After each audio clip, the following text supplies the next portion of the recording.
एक कदम उजाले की ओर में आज की कहानी है त्याग का रहस्य। एक बार महर्षि नारद ज्ञान का प्रचार करते हुए किसी सघन वन में जा पहुँचे। वहाँ उन्होंने एक बहुत बड़ा घनी छाया वाला सेमर का वृक्ष देखा और उसकी छाया में विश्राम करने के लिए ठहर गए। नारद जी को उसकी शीतल छाया में आराम करके बड़ा आनंद हुआ। वे उसके वैभव की भूरी भूरी प्रशंसा करने लगे। उन्होंने उससे पूछा कि वृक्षराज, तुम्हारा इतना बड़ा वैभव किस प्रकार सुस्थिर रहता है? पवन तुम्हें गिराती क्यों नहीं? सेमर के वृक्ष ने हंसते हुए ऋषि के प्रश्न का उत्तर दिया कि भगवान, बेचारे पवन की कोई सामर्थ्य नहीं कि वह मेरा बाल भी बांका कर सके। वह मुझे किसी प्रकार गिरा नहीं सकता। नारद जी को लगा कि सेमर का वृक्ष अभिमान के नशे में ऐसे वचन बोल रहा है। उन्हें यह उचित प्रतीत न हुआ और झुंझलाते हुए सुरलोक को चले गए। सुरपुर में जाकर नारद जी ने पवन से कहा, अमुक वृक्ष अभिमान पूर्वक दर्प वचन बोलता हुआ आपकी निंदा करता है, सो उसका अभिमान दूर करना चाहिए। पवन को अपनी निंदा करने वाले पर बहुत क्रोध आया और वह उस वृक्ष को उखाड़ फेंकने के लिए बड़े प्रबल प्रवाह के साथ आंधी तूफान की तरह चल दिए।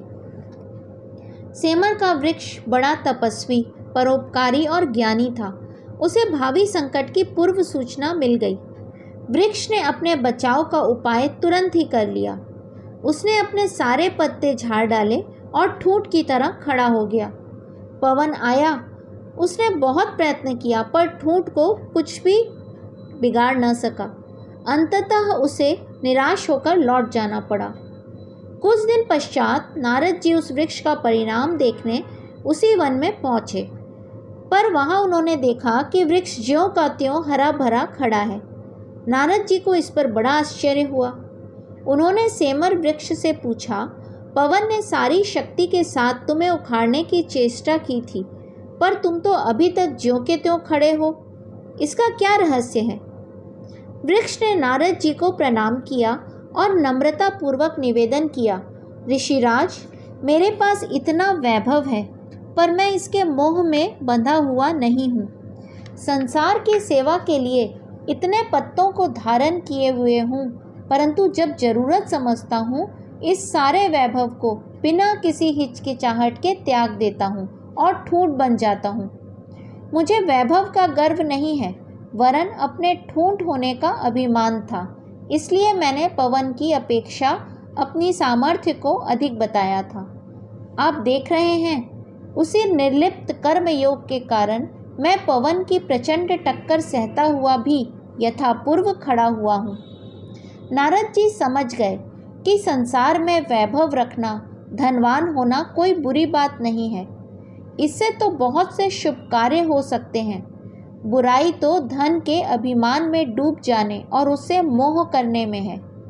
यदि कोई व्यक्ति धनी होते हुए भी मन से पवित्र रहे तो वह एक प्रकार का साधु ही है। ऐसे जल में कमल की तरह निर्लिप्त रहने वाले कर्मयोगी साधु के लिए घर ही तपोभूमि है। इस कहानी का संदेश मेरे दृष्टिकोण से हमें सबसे प्रेम करना चाहिए, लेकिन मोह नहीं, क्योंकि किसी भी वस्तु या व्यक्ति के प्रति हमारा मोह, अटैचमेंट ही हमारे दुख का कारण बनता है। हरि ओम।